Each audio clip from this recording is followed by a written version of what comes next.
Baik, bismillahirrahmanirrahim. Assalamualaikum warahmatullahi wabarakatuh.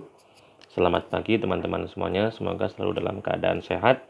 Alhamdulillah pada kesempatan kali ini kita bisa bertemu lagi dalam video materi teori penerjemahan. Ini merupakan video pertemuan terakhir kita karena ini sudah pertemuan yang ke-15 dan selanjutnya itu untuk sesi yang ke-16 nanti akan diadakan ujian akhir semester atau UAS. Ini merupakan teori yang terakhir teman-teman semuanya. Kita akan mempelajari tentang akurasi penerjemahan. Sebelumnya kita sudah belajar tentang ekuivalensi atau kesepadanan. Kita juga sudah belajar tentang teori mikro dan teori makro yang ada dalam teori penerjemahan. Teori mikro ada teknik penerjemahan yang kita pakai dari Molina dan Albir. Terus ada strategi penerjemahan sebenarnya yang sudah kita pernah bahas, yang referensinya mengambil dari buku translation dari Suryawinata dan Pak Sugeng. Terus kita juga prosedur penerjemahan itu mikro juga, itu mengambil dari bukunya Newmark ya, tapi kita tidak mengkaji itu. Kita fokus ke teknik penerjemahan dan strategi. Adapun yang makro pada tataran teks, jadi makro itu tatarannya di atas kalimat ya, melihat secara keseluruhan dari teks. Dari teks itu berarti kita mengkaji metode penerjemahan. Kawan-kawan sudah tidak asing dengan diagram V dari Newmark. Terus kita juga belajar tentang yang terakhir ideologi penerjemahan yang kita pakai dari Venuti. Ada dua, yaitu forenisasi dan domestikasi. Sebagai penutup, teman-teman, kita mengkaji bagaimana terjemahan itu dinilai kualitasnya. Kita menggunakan teori dari Prof. Nababan, dari UNS. Ya, ini saya hanya menyampaikan saja apa yang sudah pernah dikerjakan dan ditulis oleh beliau. Semoga ini menjadi amal jariah ya buat Prof. Nababan dan yang lainnya. Baik teman-teman, kita akan mengkaji tentang kualitas penerjemahan Arab Indonesia. Nanti kita arahkan ke Arab Indonesia sebenarnya outcome-nya. Ini sebagai materi pamungkas ya, sebagai penutup dari perkuliahan kita terkait dengan teori penerjemahan. Maka kita akan mengkaji tentang kualitas penerjemahan. Baik, dalam pembahasan tentang terjemahan ya, penerjemahan itu penelitiannya ada dua. Penelitiannya itu bisa melalui produknya atau bisa melalui proses menerjemahkannya. Jadi penelitian terjemahan itu secara garis besar ada dua macam. Pertama, penelitian sebagai produk atau as a product. Terus penelitian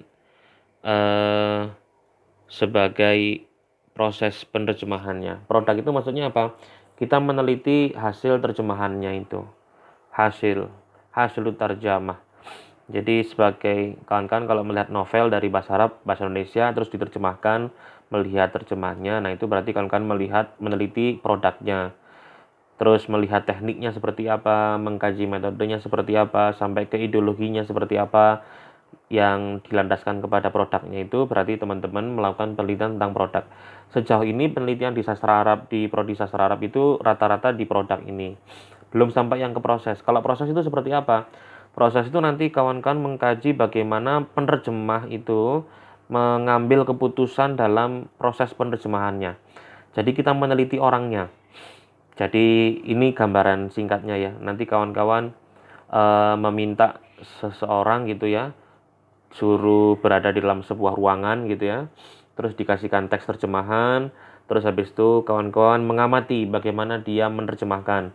Mulai dari dia membuka kamus, mulai dia memilih kamus, mulai dari dia kenapa kok kalimat jumlah ismiyah diterjemahkan dengan subjek predikat objek, jumlah fi'liyah juga diterjemahkan dengan subjek predikat objek. Nah, itu berarti teman-teman mengamati kognisi dari si penerjemah. Jadi kawan-kawan meneliti proses menerjemahkannya. Nanti akan dominan dengan interview, terus juga melihat bagaimana si penerjemah itu mengambil keputusan. Nah, itu namanya penelitian tentang proses penerjemahan. Bisa dimengerti ya teman-teman ya. Jadi penelitian tentang terjemahan itu ada dua macam, sebagai produk atau sebagai proses. Nah, kapan sebuah teks terjemahan itu dikatakan berkualitas baik, kawan-kawan? Pakar teori penerjemahan sependapat bahwa suatu teks terjemahan dapat dikatakan berkualitas baik jika, ini ukurannya ya, kapan teks terjemahan itu dikatakan baik. Satu, teks terjemahan tersebut akurat, itu yang pertama. Akurat itu dari apa? Dari segi isinya. Dengan kata lain, pesan yang ada dalam bahasa sumber, pesan yang ada dalam bahasa Arab ya, yang terkandung dalam bahasa Arab, terjemahnya harus sama dengan pesan yang terkandung dalam bahasa bahasa sumber atau bahasa asli. Saya ulangi, pesan yang terkandung dalam teks terjemahan harus sama dengan pesan yang terkandung dalam teks asli atau teks sumber. Pesan yang ada dalam teks sasaran harus sama, harus sepadan, harus ekivalensi dengan teks yang ada dalam bahasa atau teks sumber. Jadi kalau menerjemahkan dari Arab ke Indonesia, pesannya harus sama. Dari bahasa terjemahan teori bahasa Indonesia itu ya, terus dicek dalam bahasa Arab harus sama. Misalnya al-ustadzu yaktubu ad-darsa. Terjemahannya adalah Pak Guru itu menulis pelajaran. Nah, pesannya harus sama. Tidak boleh Pak Guru itu menulis prosa, misalkan seperti itu. Pak Guru itu menulis puisi. Itu kan sudah agak melenceng ya, pelajaran dan puisi kan berbeda. Nah, itu maka harus sepadan pesannya. Jangan sampai ditambahi, jangan sampai dikurangi. Itu namanya akurat. Jadi teks yang baik adalah teks terjemahan yang baik adalah yang akurat. Satu, mohon dicatat kawan-kawan. Ini yang pertama itu. Yang kedua, bila mana sebuah teks terjemahan itu dikatakan baik, teks terjemahan itu diungkapkan dengan kaidah-kaidah yang berlaku dalam bahasa sasaran dan tidak bertentangan dengan norma dan budaya yang berlaku dalam bahasa sasaran. Tidak boleh menabrak pakem yang ada dalam bahasa Indonesia, dalam bahasa sasaran. Jadi kita harus mengikuti kaidah-kaidahnya, budayanya orang Indonesia seperti apa, terus gramatikanya seperti apa, itu harus diperhatikan. Nah, itu ya. Jadi kaidah-kaidahnya ini harus diperhatikan. Yang ketiga, kapan sebuah teks terjemahan itu dikatakan baik?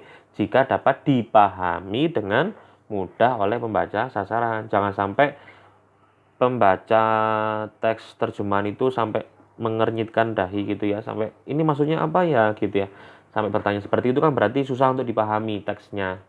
Nah, itu kan berarti teksnya tidak baik. Oke, jadi saya ulangi, kapan sebuah teks terjemahan itu dikatakan baik? Satu, jika dia akurat. Akurat itu apa? Isinya sepadan antara teks bahasa sasaran dengan teks bahasa sumber harus sepadan. Pesannya, isinya harus akurat ya. Akurat itu ditinjau dari pesan atau isinya. Yang kedua, harus berterima dengan kaidah bahasa sasaran. Jangan sampai menabrak aturan yang ada dalam bahasa sasaran. Yang ketiga, kapan teks terjemahan itu dikatakan dengan baik? Jika dapat dipahami dengan mudah oleh pembaca. Bisa dipahami ya ini ya. Nah, dari sinilah nanti akan lahir teori tentang kualitas terjemahan tadi itu. Teks terjemahan itu berkualitas baik jika satu akurat, dua sesuai kaidah, dan tiga dapat dipahami dengan mudah. Ukurannya udah cuma ini saja. Jadi teman-teman bisa mengukur terjemahan itu seperti apa ya, bisa dilihat dari sini. Oh, isinya sudah pas atau belum ya? Isinya antara bahasa Arab dengan bahasa Indonesia sudah akurat belum? Oh, sudah sesuai nggak kaidah-kaidahnya gitu ya, dari kaidah budaya, kaidah gramatikanya mungkin dicek. Terus sudah dapat dipahami belum gitu, kalimatnya gimana, bulat apa tidak, kalau dibaca itu kira-kira bikin pusing apa tidak. Nah, itu perlu dilihat ya dari tiga ukuran ini. Nah, terjemahan yang berkualitas itu harus memenuhi tiga aspek. Akhirnya dari tiga hal tadi itu, akurat, kaidah, sama dapat dipahami dengan mudah, itu nanti akan muncul namanya tiga aspek dalam penerjemahan. Yang pertama namanya aspek keakuratan, yang kedua namanya aspek keberterimaan. Keberterimaan itu maksudnya dapat diterima kan. Yang ketiga aspek keterbacaan. Aspek keakuratan itu yang tadi, yang pertama akurasi dari pesannya. Aspek keberterimaan itu dari tidak menabrak kaidah, mengikuti kaidah-kaidah bahasa sasaran tadi itu. Yang ketiga berarti keterbacaan itu berarti bisa dipahami dengan mudah.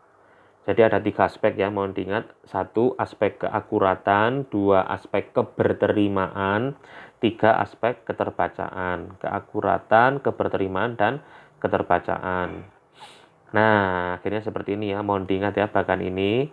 Jadi 3 aspek teks terjemah berkualitas baik itu jika akurat, jika sesuai dengan kaidah atau berterima namanya ini aspek keberterimaan, aspek keakuratan, yang terakhir namanya aspek keterbacaan, mudah difahami.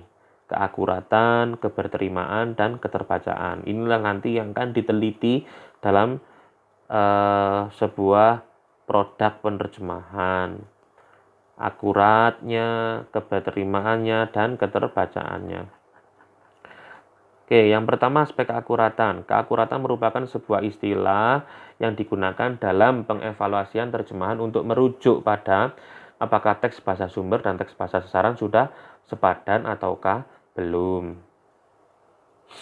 Ya, jadi melihat kesepadanan ya, evaluasi tadi itu ya, ekuivalensi. Apakah teks bahasa sumber dan teks bahasa sasaran sudah sepadan atau belum.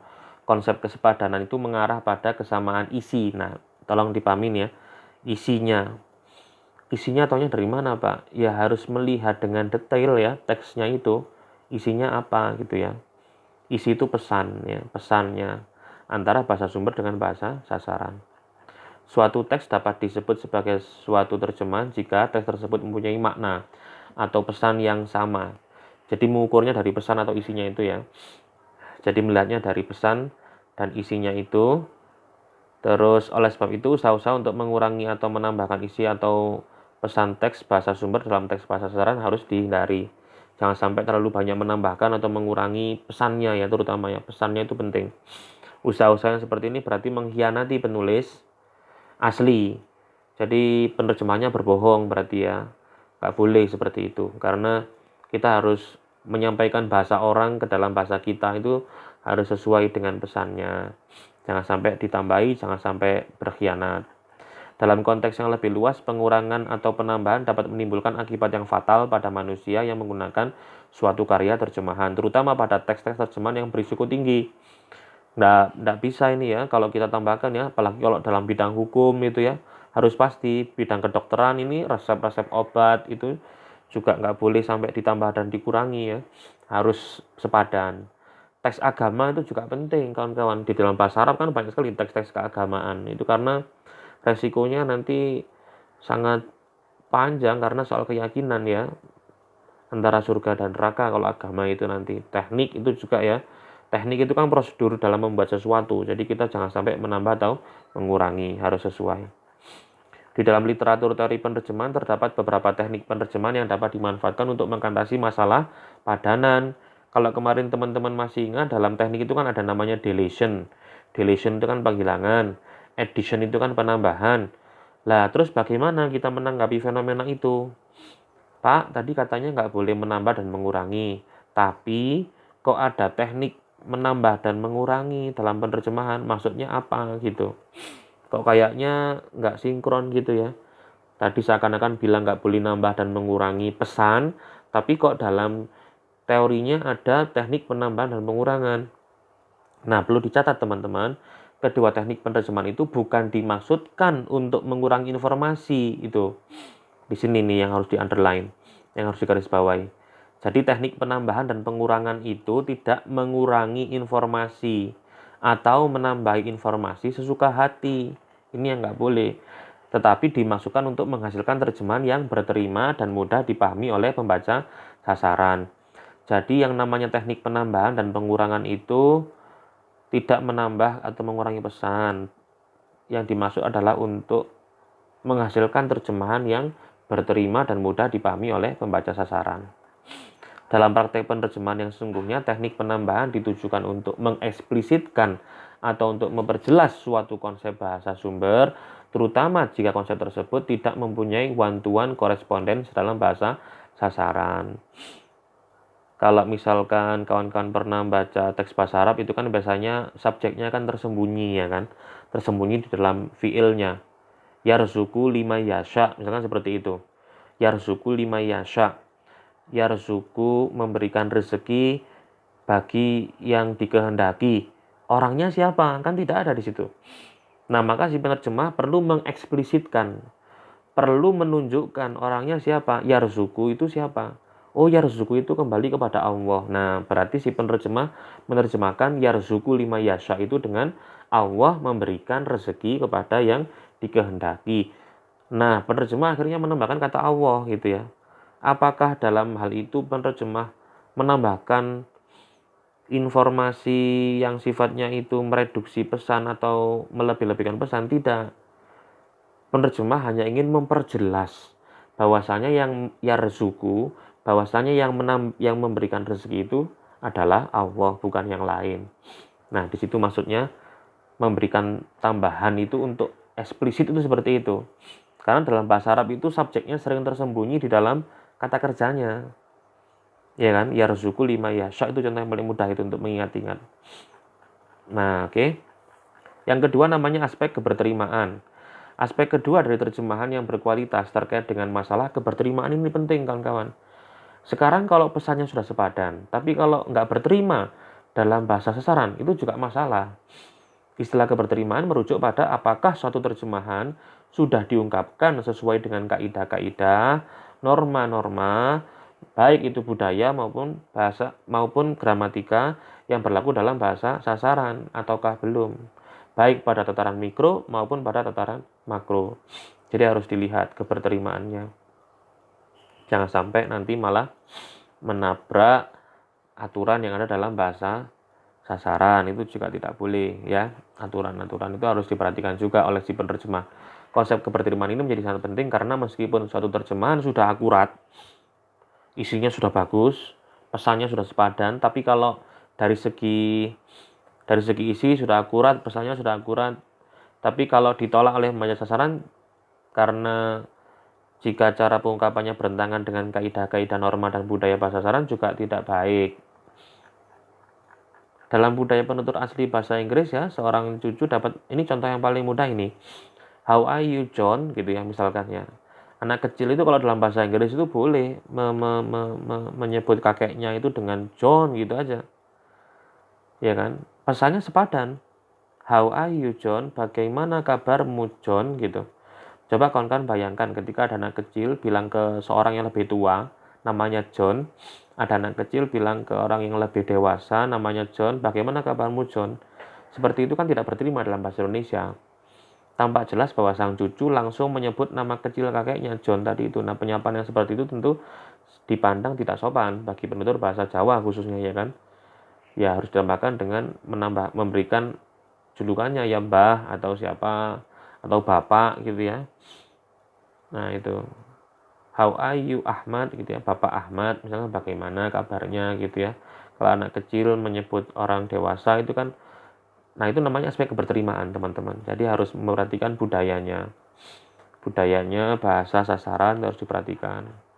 Dalam konteks budaya bahasa Batak ya misalkan ya, penyebutan nama kecil seorang kakek dianggap tidak sopan. Ini contoh menunjukkan bahwa konsep keberterimaan merupakan satu konsep yang relatif. Sesuatu yang dianggap sopan itu kan tergantung budaya masing-masing kan ya, apalagi sopan itu ya. Dalam satu kelompok masyarakat bisa dipandang tidak sopan dalam masyarakat yang lainnya.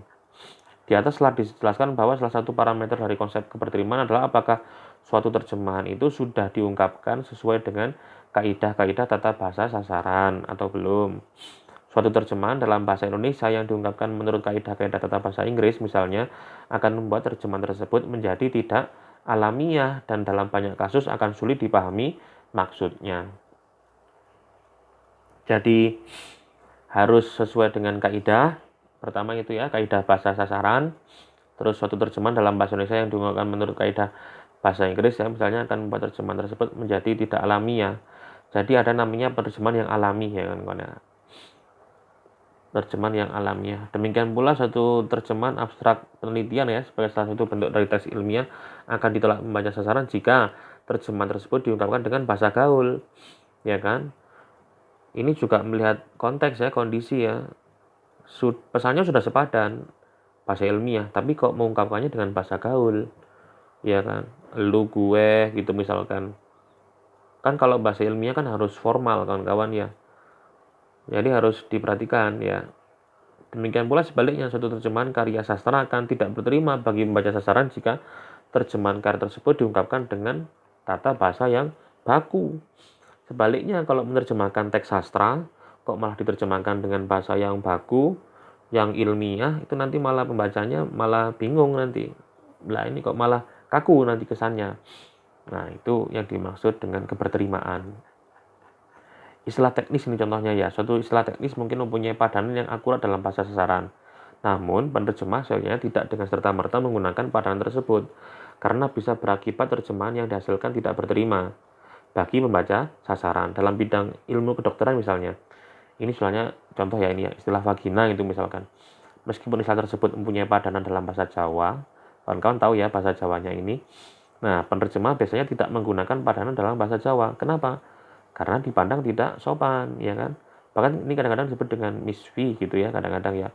Nah, disitulah maka penerjemah penting itu untuk melihat budaya itu penting. Ini kalau diterjemahkan dalam bahasa Jawa, wah itu bisa kacau kan, kacau balau itu nanti. Karena dianggapnya tidak sopan gitu ya untuk menyebut ini istilah ini. Nah, ini makanya penting. Istilah teknis itu harus diperhatikan oleh seorang penerjemah. Terakhir namanya aspek keterbacaan. Pada mulanya istilah keterbacaan itu hanya dikaitkan dengan kegiatan membaca awalnya. Kemudian istilah keterbacaan itu digunakan pula dalam bidang penerjemahan karena setiap kegiatan menerjemahkan tidak bisa lepas dari kegiatan membaca, ya kan? Penerjemahan itu harus membaca hasilnya itu seperti apa. Dalam konteks penerjemahan, istilah keterbacaan itu pada dasarnya tidak hanya menyangkut keterbacaan teks bahasa sumber. Jadi keterbacaan itu juga dilihat dari bahasa sumbernya, sudah pas belum gramatikanya dalam bahasa Arab misalkan ya. Terus dicek dalam bahasa sasarannya, sudah sepadan atau belum, isinya sudah sesuai atau belum, sudah berterima dengan budaya atau norma bahasa sasaran atau belum, nah itu perlu dicek. Plus ditambah dengan keterbacaan, yang paling akhir ditutup dengan keterbacaan. Hal itu sesuai dengan hakikat dari setiap proses penerjemahan yang memang selalu melibatkan kedua bahasa itu sekaligus, ya kan? Penerjemahan itu dua sisi ya, nggak bisa cuma satu sisi saja gitu ya. Bahasa Arab, bahasa Indonesia itu harus dilihat kedua-duanya.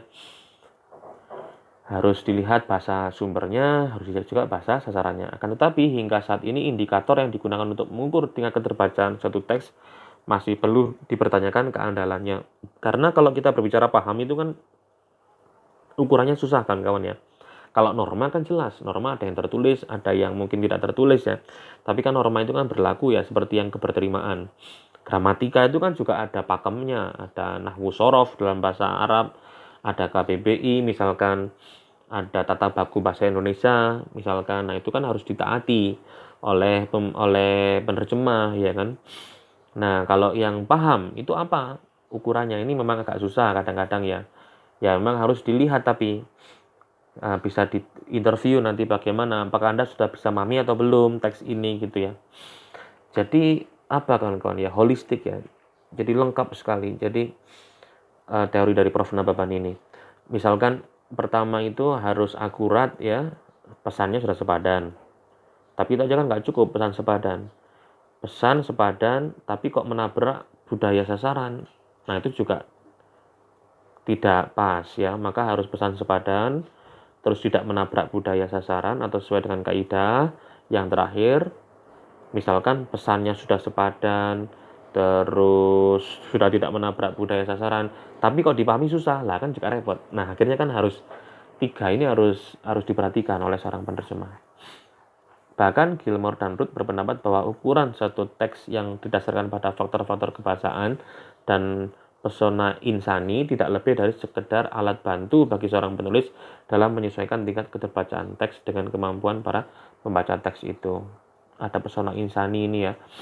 Jadi emang ada alaminya, ada pesona insani itu yang bahasa yang mudah dipahami oleh insan, oleh manusia gitu ya. Jangan sampai bahasa itu nggak bisa dipahami oleh manusia yang lain gitu ya. Maksudnya demikian ya. Karena memang ya faktor-faktor kebahasaan itu personal insani ya, alat bantu bagi seorang penulis dalam menyesuaikan tingkat keterbacaan. Ya semakin kita banyak sering berkomunikasi, kita akan banyak bisa memiliki keterbacaan yang tinggi. Gitu kawan-kawan. Harus tahu budaya di Arab seperti apa, di Indonesia seperti apa, terus bagaimana mengalihkan pesan dari bahasa Arab ke bahasa Indonesia biar terbaca gitu ya, jangan sampai malah tidak bisa terbaca.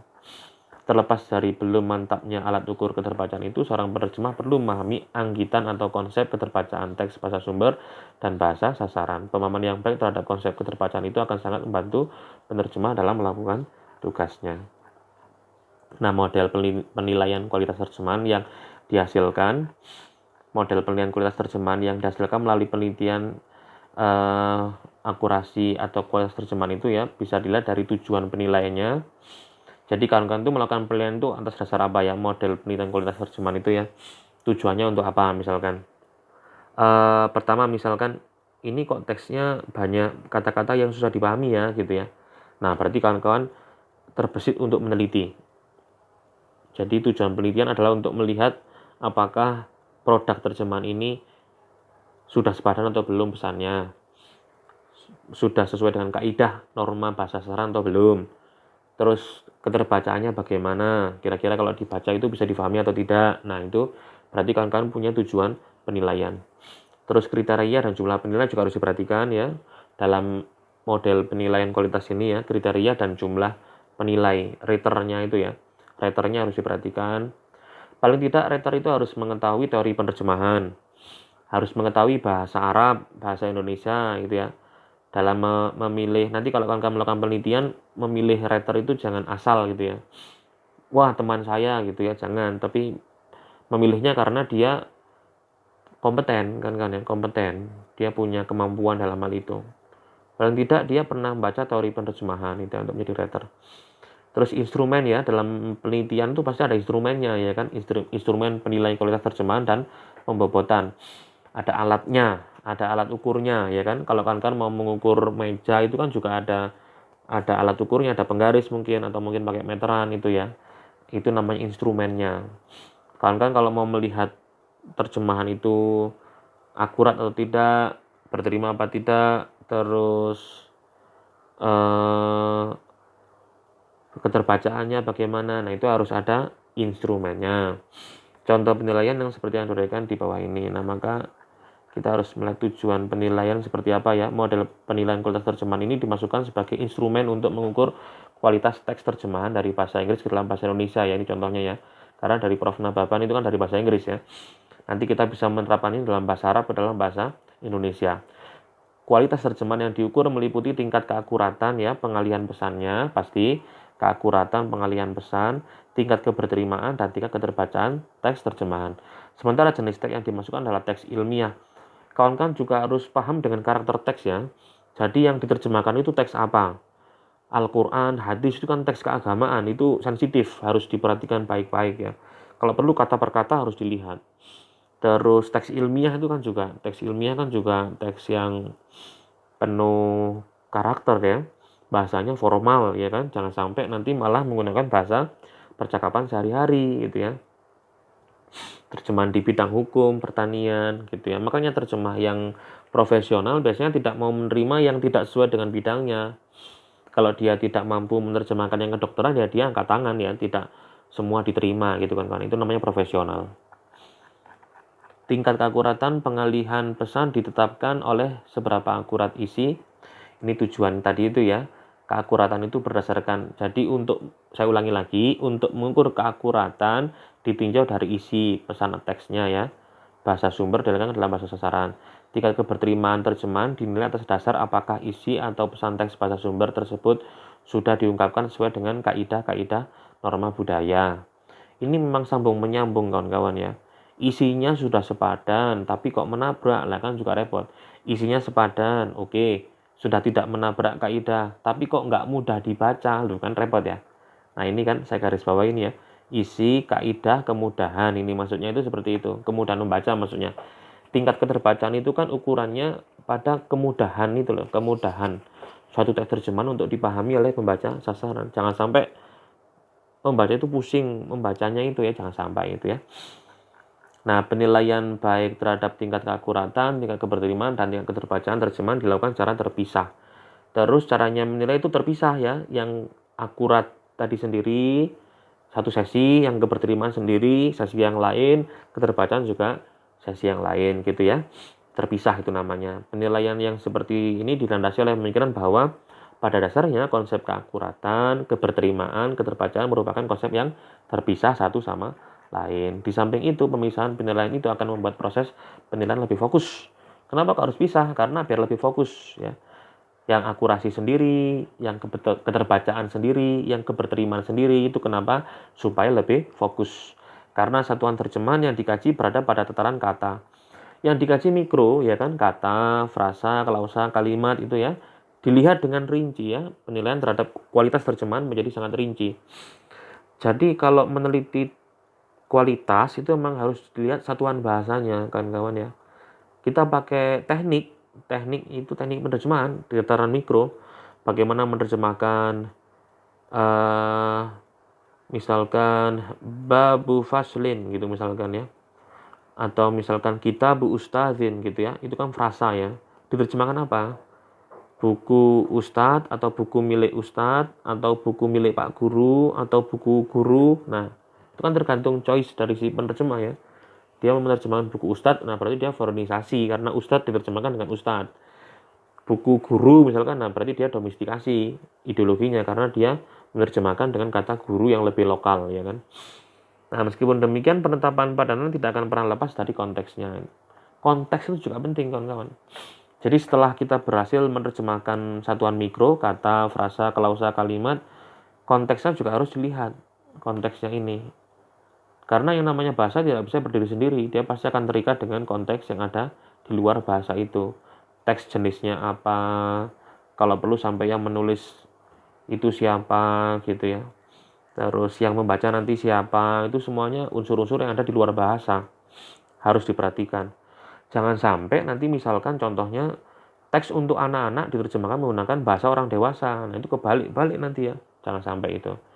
Teks untuk petani menggunakan bahasa yang ilmiah gitu, yang saintifik, nanti malah nggak paham petaninya gitu ya. Harusnya yang prosedural, yang teknis ya. Kalau bahasa-bahasa untuk misalkan cara memanfaatkan pupuk yang baik gitu ya, harus dijelaskan dengan bahasa yang mudah difahami oleh para petani. Tadi tujuan ya, yang kedua adalah kriteria dan jumlah penilai untuk menjaga validitas dan reliabilitas hasil. Ini penting ya, reliabilitas ini ya. Validitas ini juga penting ya. Karena bisa jadi seorang penerjemah itu kan capek ya, penelitiannya kan capek, maka kita perlu orang lain untuk memvalidasi teman-teman. Jadi mungkin kawan-kawan sudah yakin ini akurat, tapi kan apakah sudah benar gitu ya, kita perlu memvalidasi kepada orang lain. Contoh paling mudah gini, kalau kawan-kawan sering menerjemahkan dari bahasa Arab ke bahasa Indonesia, sekali-kali kawan-kawan harus meminta koreksi temennya, coba dibaca teks saya gitu. Nah seperti itu namanya, itu adalah contoh yang paling sederhana dari validitas atau menjaga reliabilitas hasil penilaiannya. Wah ini kurang ini, nah ini kurang ini, nanti temennya bisa ngasih masukan. Kalau perlu diberikan ke teman yang lain, coba dibaca lagi gitu, teks terjemahanku kira-kira bisa dipahami atau tidak gitu ya. Wah ini masih susah dipahami gitu misalkan seperti itu. Ini masih terlalu letterlek ya, terlalu melihat bahasa sumbernya. Nah itu penting kawan-kawan. Validitas itu penting. Dalam prototipe model penilaian kualitas terjemahan tersebut diusulkan jumlahnya ganjil ya. Paling tidak 3 orang ya kalau dalam penelitian ya. Jadi paling tidak ada 3 rater atau 3 orang yang menilai masing-masing aspek tadi itu, baik yang akurasi, keakuratan, baik yang keterbacaan maupun yang keberterimaan, itu paling tidak ada 3 orang ya. 3 penilai dari kualitas yang dinilai. Seorang yang hendak dijadikan sebagai penilai kualitas terjemahan harus memiliki kriteria atau persyaratan. Untuk tingkat keakuratan, persyaratan yang harus dipenuhi adalah 1, penerjemah profesional ya kalau bisa ya. Nanti kalau milih orang untuk menjadi rater harus paling tidak penerjemah yang profesional di bidang penerjemahan teks-teks ilmiah dari bahasa Inggris ke dalam bahasa Indonesia. Teman-teman di sastra Arab bisa minta teman-teman yang sekarang bekerja di penerbit itu ya, misalkan Mbak atau Mas alumni, mohon ini dicek ya akurasinya gitu ya, karena mereka profesional ya kan, sudah bekerja di penerbit ya, mengedit naskah, menyunting naskah gitu ya, memiliki kompetensi penerjemahan yang baik ya, kalau bisa harus memiliki kompetensi kebahasaan, kompetensi wacana, budaya, kompetensi bidang ilmu ya, kompetensi strategik, kompetensi transfer dari bahasa, karena kan tidak mudah kita mentransfer dari bahasa sumber ke bahasa sasaran, itu kan tidak mudah kawan-kawan, itu butuh kompetensi. Jadi kalau yang dijadikan penilai nggak pernah menerjemahkan ya repot. Nah, maka penilainya harus orang yang pernah menerjemahkan gitu ya, memiliki pengetahuan deklaratif ya, dan pengetahuan prosedural atau operatif yang baik. Ini penting, syaratnya writer ini ya harus diperhatikan. Jadi tidak asal ya untuk milih writer itu nanti kawan-kawan ya.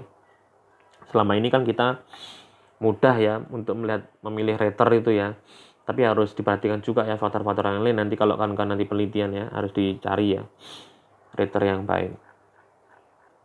Untuk tingkat keberterimaan, persyaratan yang harus dipenuhi adalah menguasai penggunaan tata bahasa baku bahasa Indonesia. Paling tidak ini ya untuk keberterimaan ya, karena kan ini kan Indonesia itu kan berarti keberterimaannya berarti harus menguasai bahasa Indonesia. Kalau kawan-kawan nanti bekerja di penelitian Arab Indonesia, berarti kan Indonesia yang jadi bahasa sasarannya, maka si penerjemah harus mengetahui tata bahasa Indonesia, menguasai bidang ilmu dari teks terjemahan, akrab dengan istilah teknis gitu ya. Untuk tingkat keterbacaan, kriteria yang harus dimiliki adalah mampu membaca. Untuk yang terakhir, aspek keterbacaan itu yang jadi writer itu paling tidak mampu membaca, memahami teks berbahasa Indonesia dengan baik, dan merupakan pembaca ideal dari suatu teks terjemahan yang dinilai. Ya dilihat ya, paling tidak koherensi harus dilihat ya. Kalimatnya sambung apa tidak, kalimatnya nanti utuh atau tidak, jangan-jangan bikin kalimat tapi cuma subjek saja. Nah, itu kan biasanya sering terjadi itu kan kawan. Bahkan sampai tanda koma, titik itu harus diperhatikan untuk melihat keterbacaan. Yang ketiga, instrumennya ya, alatnya tadi itu bagaimana untuk mengukur teks terjemahan. Yang pertama, instrumen tingkat keakuratan pesan. 2, instrumen penilaian tingkat keberterimaan, dan 3, instrumen untuk menilai keterbacaan. Jadi nanti untuk mengukur itu nanti ada alatnya ya. Alatnya atau ada ukurannya, instrumennya namanya. 3 aspek tadi itu ada instrumennya semua dan terpisah ya. Ingat terpisah. Instrumen akurasi, instrumen keberterimaan, instrumen keterbacaan. Ini model yang sudah ditemukan oleh Prof. Nababan ya kawan-kawan ya. Masing-masing dari instrumen penilai kualitas terjemahan terdiri atas 3 bagian. Bagian pertama menunjukkan kategori terjemahan, bagian kedua jadi dari instrumen itu nanti yang bagian pertama kategori terjemahannya seperti apa. Kategorinya itu bisa akurat, tidak akurat, itu ya, namanya kategori. Yang kedua merupakan skornya. Skornya berapa? Skornya itu 1 sampai dengan 3. 1, 2, 3 gitu ya, yang diurutkan menurut piramida terbalik ya. Yaitu jadi ngukurnya piramida terbalik, yaitu diurutkan menurut piramida terbalik. Semakin berkualitas suatu terjemahan, maka semakin skor atau angka yang diperolehnya tinggi. Jadi semakin skor atau angka yang diperolehnya tinggi itu ya, semakin berkualitas itu semakin tinggi skornya atau angka yang diperolehnya semakin tinggi. Demikian pula sebaliknya, kalau dia nggak berkualitas angkanya semakin rendah, nilainya cuma 3, 2, 1 gitu ya. Bagian ketiga merupakan parameter kualitatif dari masing-masing kategori terjemahan. Ketiga instrumen itu disajikan dalam bagian berikut ya. Yang bagian ketiga itu parameternya apa? Untuk mengukur 3, 2, 1 tadi itu ya, ukurannya apa? Itu namanya parameter kualitatif. Yuk kita lihat. Ini sangat penting sekali kawan-kawan, karena di Indonesia kan banyak sekali teks-teks terjemahan. Cuma pertanyaannya, teks terjemahan itu akurat atau belum, ya kan? Teks Al-Quran, teks hadis yang sering kita baca itu ya, doa sehari-hari itu ya. Ada yang mengkaji tentang game, misalkan game online itu kan ada terjemahnya bahasa Indonesia dari Arab ke Indonesia. Kita cek kawan-kawan, kita lihat akurasinya seperti apa. Oke, ada 3 kolom ya. Ini kolom kategori, kolom skor, dan kolom parameter kualitatif. Coba kita baca satu ya. Akurat itu kapan? Akurat itu 3. 3 itu kapan? Jika mana kata, istilah teknis, frasa, klausa, kalimat, atau teks bahasa sumber dialihkan secara akurat ke dalam bahasa sasaran, sama sekali tidak terjadi distorsi makna. Distorsi itu pengerusakan. Jadi nggak ada makna yang rusak ya di sana ya. Pesannya utuh. Jadi otomatis pesan itu bisa rusak ketika ada distorsi makna. Nah, gitu kan kawan. Jadi kalau tidak ada distorsi makna ya, tidak terjadi distorsi makna maka nilainya 3. Kapan kurang akurat? Sebagian besar makna kata, istilah teknis, frasa, klausa, kalimat atau teks bahasa sumber sudah dialihkan secara akurat ke dalam bahasa sasaran, namun masih terdapat distorsi makna atau terjemahan makna ganda, taksa, atau ada makna yang dihilangkan yang mengganggu keutuhan pesan. Itu namanya kurang akurat. Nilainya 2. Kapan dikatakan tidak akurat? 1 itu nilainya. Ketika makna kata, istilah teknis, frasa, klausa, kalimat, atau teks bahasa sumber dialihkan secara tidak akurat ke dalam bahasa sasaran atau dihilangkan. Udah hilang, sudah nggak jelas itu kan kawan ya. 1 itu berarti nilainya tidak akurat. Pesannya sudah sama sekali tidak sesuai ya, tidak sepadan pesannya itu. Nilainya 1. Instrumen penilaian tingkat keakuratan terjemahan tersebut mengandung skala 1 sampai dengan 3 ya. Semakin tinggi skor yang diberikan penilai maka semakin akurat ya. Sebaliknya semakin rendah skor yang diberikan terhadap terjemahan maka semakin rendah tingkat keakuratan terjemahan tersebut. Instrumen penilaian tingkat keberterimaan terjemahan merupakan pedoman bagi penilai dalam menentukan tingkat keberterimaan. Sekarang yang aspek keberterimaan ya. Skala yang disediakan juga berkisar antara 1 sampai dengan 3. 1, 2, 3 gitu ya. Setiap skor yang diberikan merupakan cerminan dari tingkat keberterimaan terjemahan. Instrumen ketiga yang digunakan adalah instrumen untuk menentukan tingkat keterbacaan terjemahan yang juga didasarkan pada skala 1 sampai dengan 3. Nah, ini aspek yang kedua namanya keberterimaan. Keberterimaan ya. Kapan sebuah teks terjemahan itu dikatakan berterima dan nilainya 3 ketika terjemahan tersebut terasa alamiah. Istilah teknis yang digunakan lazim digunakan dan akrab. Istilahnya itu sangat lazim atau akrab digunakan dalam bahasa sasaran ya. Bagi membaca, frasa, klausa, dan kalimat. Ini loh melihatnya dari satuan yang paling kecil kan kawan ya. Frasa, klausa, kalimat yang digunakan sudah sesuai dengan kaidah bahasa Indonesia. Ini kalau terjemahnya dari bahasa ke bahasa Indonesia ya. Kurang berterima itu kapan? Pada umumnya terjemahan sudah terasa alamiah. Namun ada sedikit masalah pada penggunaan istilah teknis atau terjadi sedikit kesalahan gramatikal. Maka nilainya 2. Tidak berterima itu kapan? Terjemahan tidak alamiah atau terasa seperti karya terjemahan. Istilah teknis yang digunakan tidak lazim. Terjemahan tidak alamiah. Jadi tidak berterima ketika terjemahannya tidak alamiah. Tidak alamiah itu maksudnya seperti apa? Terasa seperti karya terjemahan. Harusnya kan terjemahan itu seperti bahasa aslinya kan kawan ya. Sampai seakan-akan nggak kayak seperti karya terjemahan gitu ya. Istilah teknis yang digunakan tidak lazim digunakan dan tidak akrab bagi pembaca. Teman-teman menerjemahkan dari bahasa Arab ke bahasa Indonesia gitu ya, misalkan terjemahkan roti es gitu ya. Es itu apa gitu kan nggak tahu. Es, saya makan es gitu misal. Es itu kan nama roti kalau di Mesir ya kan ya. Terus terjemahnya cuma bilang saya makan es gitu. Es itu apa gitu ya kan. Apakah roti, apakah sayur, padahal kan roti ya. Apakah mungkin yang lain gitu ya. Nah, itu namanya memberikan istilah teknis yang mungkin tidak lazim kan kawan ya, tidak lazim bagi membaca, maka perlu dijelaskan ya. Nah, itu. Yang terakhir, instrumen keterbacaan ya. Kapan sebuah teks terjemahan itu dikatakan memiliki tingkat keterbacaan tinggi yang skornya 3 ketika kata, istilah teknis, frasa, klausa, kalimat, atau teks terjemahan dapat dipahami dengan mudah oleh pembaca. Intinya di sini ya, mudah dipahami. Kapan sebuah teks terjemahan itu dikatakan tingkat keterbacaannya sedang? Nah, ini ya, tinggi, sedang, sama rendah ya. Nilainya 2 kalau sedang.